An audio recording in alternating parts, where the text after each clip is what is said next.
Coaching institutes इतना heavy marketing नहीं करता जैसे इंडिया में करता है। एक कोचिंग इंस्टीट्यूट तो यही है। सो अभी इन्होंने मुझे एक प्रेजेंट दिया है। तो ये हम लाए थे स्पाइसी चिकन। तो ये वो मल्टीग्रेन थे जो मैं लेकर आई हूँ। एक कोचिंग इंस्टीट्यूट ये है। यहाँ पर क्या है, दो ऑप्शन है। इसका नाम है सनारू कोचिंग इंस्टीट्यूट। आज हमारी जापानीज रसोई में बन रहे हैं ब्लैक वाले छोले, जिसका मैंने मसाला प्रॉपर रेडी कर दिया है। और यहाँ पर ब्रेकफास्ट में बनेगा शोभन साहब के लिए एग रोटी, तो उसके लिए भी रेडी है। अभी बस मैं इसमें डालूंगी चने, ब्लैक वाले चने। एक्चुअली छोले व्हाइट वाले होते हैं, ब्लैक वाले चने होते हैं। ये मुझे रिसेंटली मैंने पीछे भी ब्लॉग में ऐसे बोला हुआ है छोले, तो किसी ने मुझे करेक्ट किया कि नहीं, ब्लैक वालों को चने बोलते हैं। तो इसलिए ये आज चने बन रहे हैं जो हम नवरात्रों में बनाते हैं। यहाँ पे आटा वगैरह सब रेडी है। तो यहाँ छोले बनकर रेडी है, यहाँ पर चाय बन रही है, प्लस साथ के साथ प्रिपरेशन हो रही है रोटी की, क्योंकि दो ही गैस है ना। तो सोचो जल्दी से छोले बने तो फिर मैं रोटियां स्टार्ट करूँ। ये लो आपका ब्रेकफास्ट। लो जी, सारा काम हो चुका है। अब बस मुझे इसकी क्लीनिंग करनी है, बट इससे पहले मैं ब्रेकफास्ट करती हूँ, फिर इसे क्लीन करूंगी। 2000 years later. चलिए जी, चलते हैं अभी इवनिंग वॉक पर। आजकल मॉर्निंग वॉक तो हो नहीं पा रही है, बट इवनिंग वॉक करना बहुत ज़रूरी है, क्योंकि दिन के 10,000 स्टेप्स करने बहुत ज़रूरी है। और मैं कोशिश करती हूँ कि मैं कर पाऊँ कैसे ना कैसे। 8-9 हज़ार तक तो फिर भी पहुँच जाती हूँ। 10,000 स्टेप्स अगर मॉर्निंग में ना जाऊँ ना, तो इवनिंग में हो ही नहीं पाते। आप लोग बताओ, क्या आप लोग 10,000 स्टेप वाली जो थ्योरी है वो अपनाते हो? क्या आप लोग दिन में 10,000 स्टेप चलते हो? बाकी चलना चाहिए। और इंडिया में रहते हुए वॉकिंग पॉसिबल नहीं हो पाती है, क्यों? जापान में तो क्या है ना, वॉकिंग के लिए प्रॉपर एरिया है और इतना ज़्यादा ट्रैफिक नहीं है। यहाँ पर तो अगर आप सामान लेने जा रहे हो, सब्जियाँ लेने जा रहे हो, तो ये मानकर चलो 5 से 6 हज़ार तो स्टेप्स आपके वैसे ही पूरे हो जाते हैं। आजकल इंडिया में ना कोचिंग इंस्टीट्यूट का काफ़ी हॉट टॉपिक चल रहा है। सोशल मीडिया, न्यूज़ चैनल, हर किसी प्लेटफॉर्म पे आपको कोचिंग इंस्टीट्यूट से रिलेटेड न्यूज़ देखने को मिलेगी। तो मैंने सोचा क्यों ना चलो आज आपको जापान के कोचिंग इंस्टीट्यूट दिखाती हूँ। जापान में कोचिंग इंस्टीट्यूट्स को कहते हैं ज़ूकू। जापान में भी स्टूडेंट्स कॉम्पिटिटिव एग्जाम्स के लिए ज़ूकू ज्वाइन करते हैं, बट यहाँ पर कोचिंग इंस्टीट्यूट्स इतना हैवी मार्केटिंग नहीं करता जैसे इंडिया में करता है। इंडिया में जैसे होड़ लगी हुई है, एक back to back coaching institutes आपको देखने को मिलेंगे, वैसा यहाँ पर कम ही देखा है मैंने। अगर मैं बात करूँ हमारे एरिया की, तो यहाँ पर अब तक मैंने 3 कोचिंग इंस्टीट्यूट देखे हैं, जिनमें से 2 कोचिंग इंस्टीट्यूट पे मैंने बड़े बड़े बच्चे ही देखे, एक कोचिंग इंस्टीट्यूट पे बहुत छोटे छोटे बच्चे आते हैं। ट्रैफिक लाइट पर एक बंदी गिर गई और आई थिंक वो गाड़ी से टकरा के गिरी है। ये बंदे भी गाड़ी से उतर के फटाफट चल दिए इसको उठाने के लिए, ताकि यहाँ पे ट्रैफिक जैम ना हो।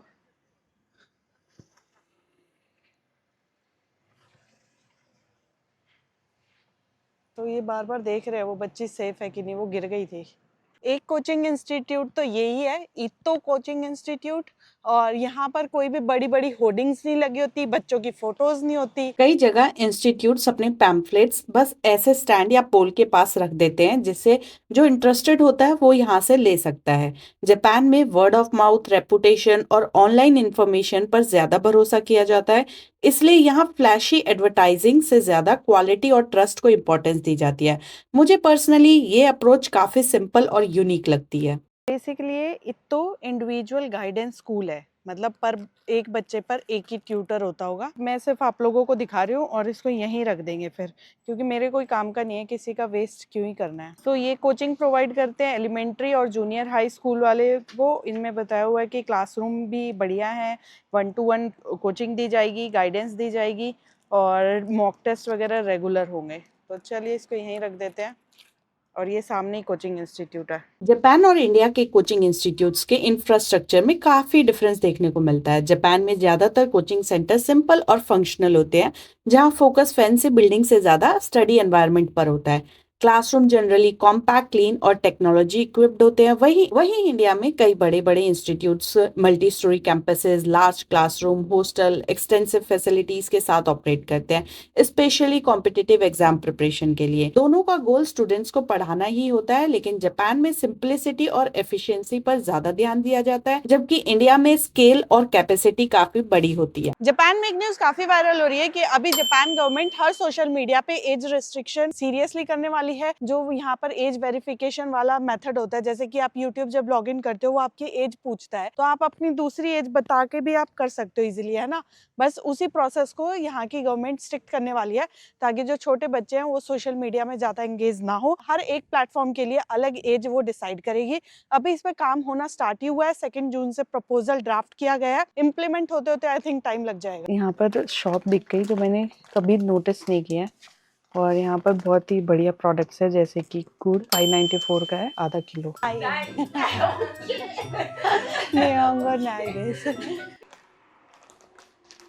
सुमिमा ありがとうございます。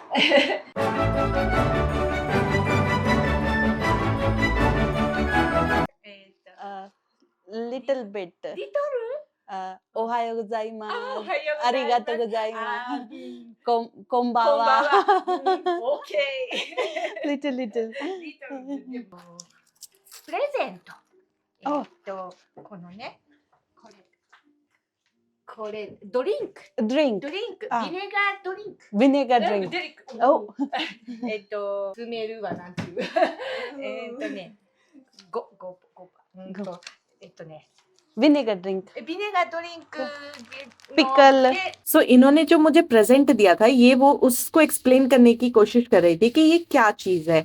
तो उन्होंने बोला ड्रिंक, तो मैं समझ गई विनेगर ड्रिंक। फिर उन्होंने दोबारा कोई इशारा किया तो मुझे लगा शायद मैंने गलत बोला, तो मैंने सोचा कोई पिकल है। यहाँ पे प्लम का अचार काफी चलता है तो मुझे लगा शायद प्लम पिकल है, तो मैं गेस कर रही थी यहाँ पे। plum pickle ちょっと待ってよ。ちょっと待ってね。見せる見せる。 सो अभी इन्होंने मुझे एक प्रेजेंट दिया है जो कि विनेगर ड्रिंक है। जब हम एक दूसरे को बातों से समझा नहीं पाए और फिर इन्होंने मुझे ये ड्रिंक ऑफर की। ये किचन में गए, पैनिट्री में गए, वहां से ये ड्रिंक का बॉटल लेकर आए और इन्होंने बताया कि इतना क्वांटिटी डालना है। जितना क्वांटिटी इस पाउच में था ना वो पूरा क्वांटिटी इन्होंने एक ग्लास में डाला। इसमें इन्होंने फिर वाटर ऐड किया और इन्होंने कहा अब टेस्ट करो। तो जो प्रेजेंट इन्होंने दिया वो मुझे इन्होंने टेस्ट भी कराया कि इसको कैसे यूज करना है। これとこれ हाँ セ सेम これをセームセーム सेम そう सेम वाटर ウォーター ओह はドリンクどうぞ ड्रिंक はいドリンクオッケー सो ये वाली ड्रिंक है जो इन्होंने दी है एज अ सैंपल कि आप ड्रिंक करके देखो। लेमन レモン レモン オッケー ओइशी YouTube YouTube おー ओइशी ओइशी あ美味しいよか ओइशी った हाँ からプレゼント हाय arigatou gozaimasu プレゼント delicious curry restaurant nearby this side うんうん oh, okay okay と soup curry スープカリー soup curry う Indian curry んじゃあインドインドカリーあのネパール Nepal ネパール Nepal curry カリーああの Santi サンティ हाँ ここ restaurant Yes. Santi サンティ this side 最 ah okay 後 we'll try ベル we'll はい try Sunday サ we'll ンティサンティ Santi ベリーナイスうんショップ shop はい arigatou gozaimasu いいありがとうございます सो यार बहुत ही sweet honour थे। मैं तो वैसे ही चली गई थी क्योंकि इस साइड हमारे ऐसी कोई शॉप थी नहीं है। फर्स्ट टाइम मेरे को कोई लोकल शॉप दिखी तो मैंने सोचा चलो देखते हैं। मैंने मल्टीग्रेन ले लिया। फिर उन्होंने मुझे सैंपल दिया, एक ड्रिंक इन्होंने कोई न्यू लॉन्च की होगी, विनेगर रिलेटेड ड्रिंक थी। उसमें थोड़ा सा डालो और इतना सारा उसमें पानी डाला था उन्होंने, और उसमें लेमन का टेस्ट आ रहा था, बहुत ही टेस्टी थी। तो फिर मैंने उन्हें बोला ओइशी। उन्होंने मुझसे पूछा कि आपको जापानीज आती है, तो मैंने कहा लिटिल बिट। तो जो मुझे ये विशेस आती थी जैसे good afternoon, good evening, good morning, वो सब मैंने थोड़ा सा बताया। और फिर उन्होंने बताया कि आगे चल के ना हमारा एक शांति रेस्टोरेंट भी है, तो आप वहाँ पे ट्राई कर सकते हो। वहाँ पे नेपाली करी वगैरह मिलती है। तो मैं कहा चलो ठीक है, हम संडे को ट्राई करेंगे।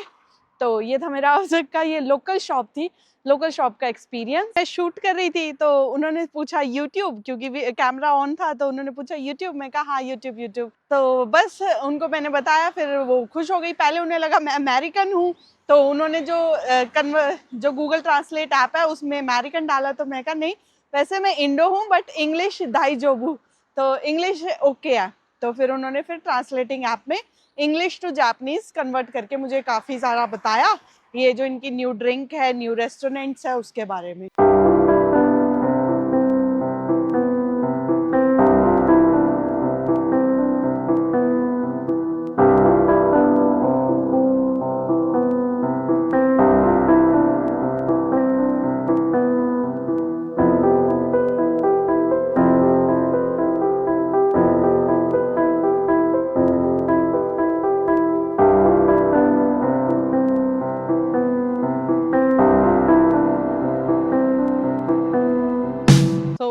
यहाँ पे वॉक कर रही थी, यहाँ पर मुझे मिल गए शोगन साहब, वो वॉशरूम वगैरह गए हैं, तो अब हम वापस जा रहे हैं घर।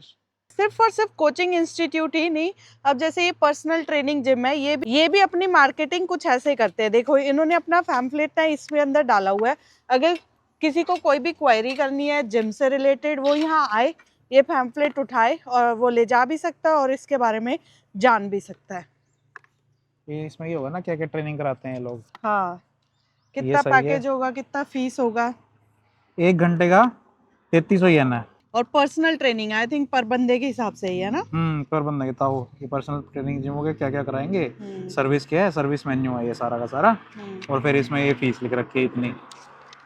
इस मंडे से ना एक्चुअली हम मॉर्निंग वॉक पे नहीं जा रहे हैं, तो मैंने शोगन साहब को बोला जिस दिन हम मॉर्निंग इसकी वजह से, बिकॉज ये रोज मैं इसको बोल के खाता हूँ भाई सुबह जल्दी उठ जाना, नहीं 7 बजे उठना है इसको रोज की रोज। मैंने कहा जिस दिन हम मॉर्निंग वॉक पर नहीं जाएंगे उस दिन नो डिनर। तो गाइस अगर नो डिनर, कल से सुबह व्लॉग वाली वीडियो नहीं आती तो इसके व्लॉग देखना ही बंद कर दो भाई। वैसे ही थोड़े लोग देख रहे हैं यार, ऐसे तो मत बोल।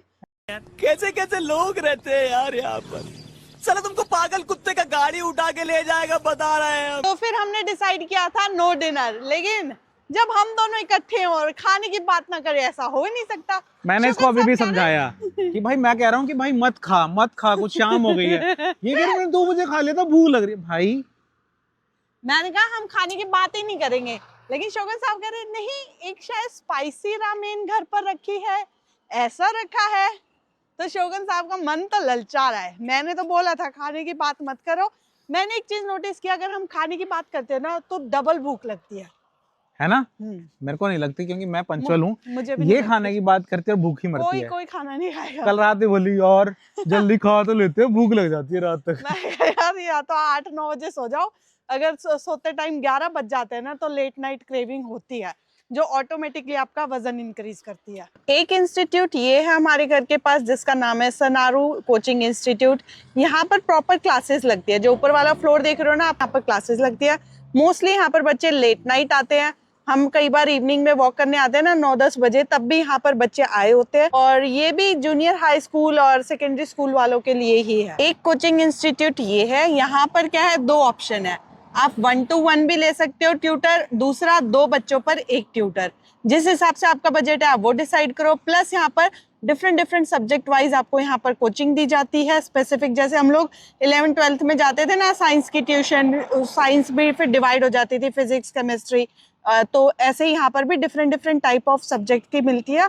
और दूसरा यहाँ पर क्या है, छोटे बच्चों के लिए, जो शायद 6-7 तक के बच्चे होते हैं ना, शायद उनके लिए यहाँ पर। अब तक मैंने आपको 3 कोचिंग इंस्टीट्यूट दिखाए, उसी से आप आइडिया लगा सकते हो कि यहाँ पर कोचिंग इंस्टीट्यूट काफी बड़े नहीं होते हैं, नॉर्मल होते हैं। जैसे अपने यहाँ लाइब्रेरी होती है ना, उतना ही इनका साइज होता है। एक्चुअली अभी शोगन साहब ऑफिस से आए थे, तो शोगन, मैंने कहा लो माइक लगा लो, कुछ बोलोगे तो आवाज क्लियर आएगी। और शोगन साहब बोले मैं क्या ही करना है, मैं कहा नहीं, कपल टॉक करते हुए चलेंगे।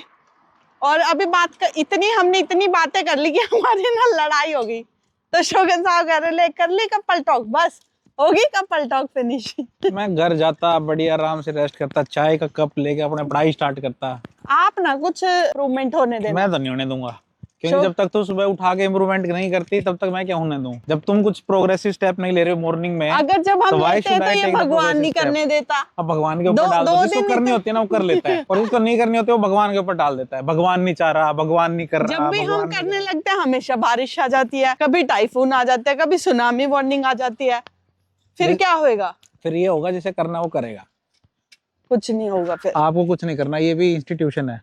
ये इंस्टीट्यूट है? हाँ। सीरियसली? नहीं, बालों का है शायद। ये तो ऊपर तो हेयर का है और नीचे आई थिंक कुछ जूते रिपेयर या ऐसा कुछ लगता है मुझे। चाबी बैग में है। अरिगातो ने नवदीप सान।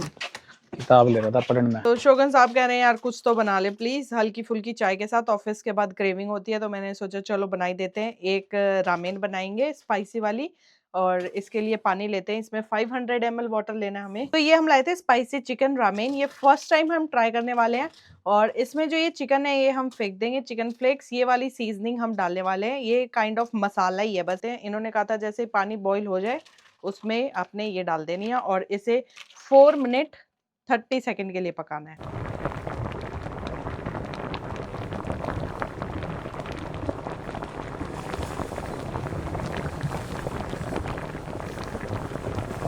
और इसको हेल्दी करने के लिए मैं साथ में ले रही हूँ टोफू। इसके 4 पीस करूंगी, 2 पीस शोगन साहब के, 2 मेरे, ताकि थोड़ा हमारा प्रोटीन इंटेक इस मील में पूरा हो जाए। इतना सही लगता है ना ये, और इतना टेस्टी लगता है, जैसे जेली होती है ना, जेली, बिल्कुल वैसा फ्लेवर आता है। और मैं इसमें डाल रही हूँ मसाला, जैसे अपने यहाँ मैगी मसाला आता है ना, वैसा मसाला है ये।